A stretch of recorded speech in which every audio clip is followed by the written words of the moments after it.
প্রশান্ত মহাসাগরের একটি দ্বীপরাষ্ট্র Papua New Guinea. দক্ষিণ প্রশান্ত সাগরীয় দেশ পাপুয়া নিউগিনি অস্ট্রেলিয়া থেকে 160 কিলোমিটার উত্তরে অবস্থিত। ইন্দোনেশিয়ার পূর্বে, অস্ট্রেলিয়ার উত্তরে ও ফিলিপাইনের দক্ষিণে এই দেশটির অবস্থান। পাপুয়া নিউগিনির আয়তন 4,62,840 বর্গ কিলোমিটার। আয়তনের তুলনায় দেশটির মোট জনসংখ্যা কম।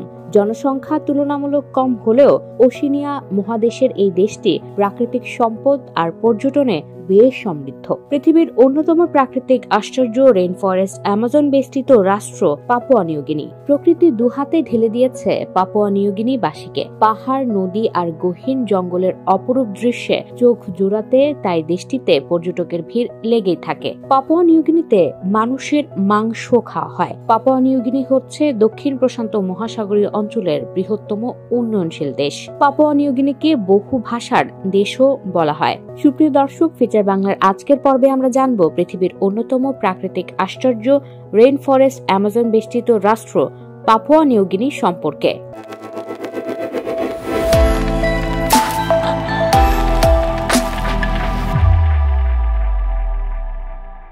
প্রথম বিশ্বযুদ্ধের সময় জার্মানির নিকট থেকে অস্ট্রেলিয়া জার্মান নিউগিনি অধিকার করে। 1975 সালে এটি অস্ট্রেলিয়ার নিকট থেকে স্বাধীনতা লাভ করে। এদেশের রাজধানীর নাম পোর্ট মাসবি আর মুদ্রার নাম কিনা। পাপুয়া নিউগিনিতে মানুষের মাংস খাওয়ার চল রয়েছে। হ্যাঁ দর্শক, ভয়ঙ্কর মনে হলেও এটাই সত্যি। পাপুয়া নিউগিনির দক্ষিণে ফোর এলাকার লোকেরা 50-এর দশকেও মানুষের মগজ খেত।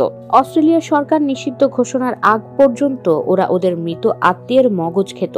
অনেক সময় আশেপাশের গোষ্ঠীর সাথে যুদ্ধে শত্রুপক্ষে যারা মারা যেত বা বন্দী হতো তাদের খাওয়ার প্রথা ছিল। ইন্দোনেশিয়ার সীমান্তবর্তী এই অঞ্চলটিতে এখনো এই সম্প্রদায়ের অন্তত 3000 মানুষ রয়েছে। 60-এর দশকে পাপুয়া নিউগিনির এসব লোকেদের মধ্যে কুরু নামের একটি রোগ ভীষণভাবে ছড়িয়ে পড়ে, বিশেষ করে নারীদের মধ্যে। এই রোগ হলে আক্রান্তদের প্রথমে নড়াচড়া ও কথা বলার সমস্যা হতে থাকে।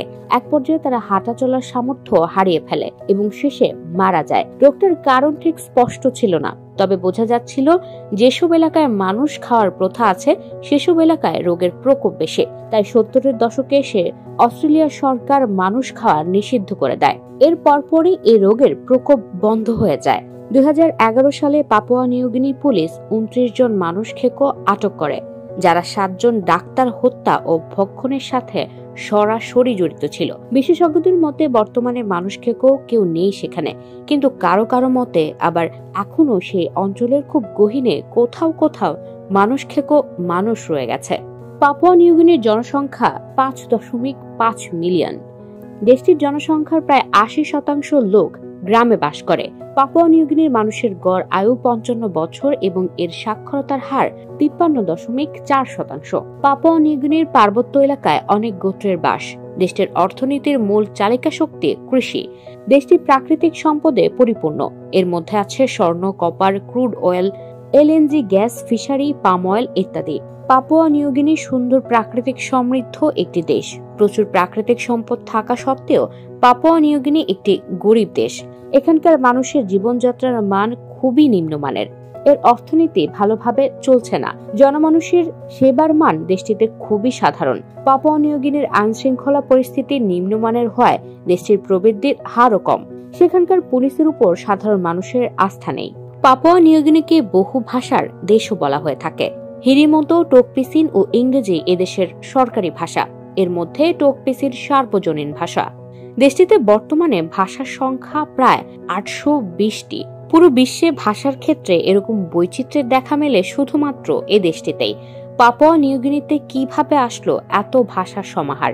এদেশের বাসিন্দারাই বা কিভাবে এত বিচিত্র ভাষা আয়ত্ত করলো?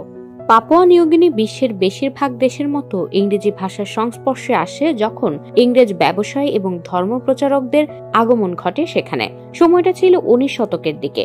ঔপনিবেশিক যুগে সবসময় ইংরেজি দেশটির সরকারি ভাষা ছিল এবং ব্যবসায়িক কাজেও মূলত এই ইংরেজি ব্যবহৃত হতো। রাষ্ট্রের সকল ধরনের নির্দেশ ইংরেজি ভাষাতেই দেয়া হয়, যাতে করে একটি নির্দিষ্ট ভাষায় সব সরকারি তথ্য জমা থাকে। পাপুয়া নিউগিনির বেশিরভাগ রেডিও এবং টেলিভিশন অনুষ্ঠান ইংরেজিতে করা হয়, এমনকি এখানে অনেক খবরের কাগজও খবর প্রকাশ করে ইংরেজিতে। পাপুয়া নিউগিনিতে মোটামুটি সবাই সাধারণ ইংরেজি বলতে পারে, তবে শুধুমাত্র 1 থেকে 2% জনগণ ইংরেজিতে পুরোপুরি পারদর্শী, আর প্রায় 10% জনগণ এই ভাষায় মোটামুটি দক্ষ।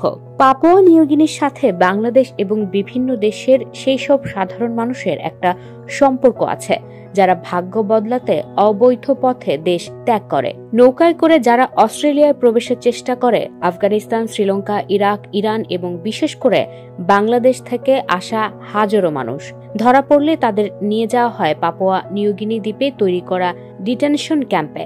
শত শত বাংলাদেশি যুবক শ্রমিকদের স্বপ্নভঙ্গের নিঃশব্দের কান্না চলছে পাপুয়া নিউগিনির বন্দি জীবনের 4 দেয়ালের ভেতর। বন্দি জীবনে বাংলাদেশি যুবক শ্রমিকদের উপর প্রায় চড়াও হয় সাদা জাতির বর্তমান অস্ট্রেলিয়ান ও কালো জাতির মূল অস্ট্রেলিয়ান অধিবাসীরা। 19টি জেলা রয়েছে মাত্র দেশটিতে। এই দেশের শতকরা 12% লোক নাগরিক সুযোগ সুবিধা পায়, বাকি সবাই মোটামুটি আদিমবাসীদের মতো জীবনযাপন করে। এরা প্রায় সবাই বনে বা পাহাড়ে বসবাস করে, মাছ ধরা, বন জঙ্গল থেকে খাবার সংগ্রহ করে এদের জীবন চলে।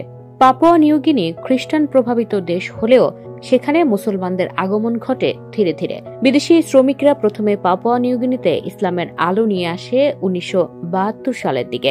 দেশটির স্বাধীনতা লাভ করার পর মালয়েশিয়া ও ইন্দোনেশিয়ার সঙ্গে এর কূটনৈতিক সম্পর্ক স্থাপিত হয়, ফলে মুসলিম সম্প্রদায়ের সঙ্গে দেশটির মানুষের সংযোগ ঘটে।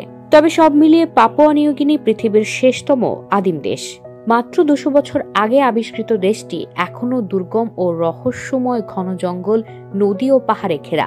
এখনো পর্যন্ত পুরো দেশটির ম্যাপ জানা নেই। অভ্যন্তরে লুকিয়ে থাকা অনেক আদিবাসীরাও কখনো বাইরের সভ্যতার আলো পায়নি।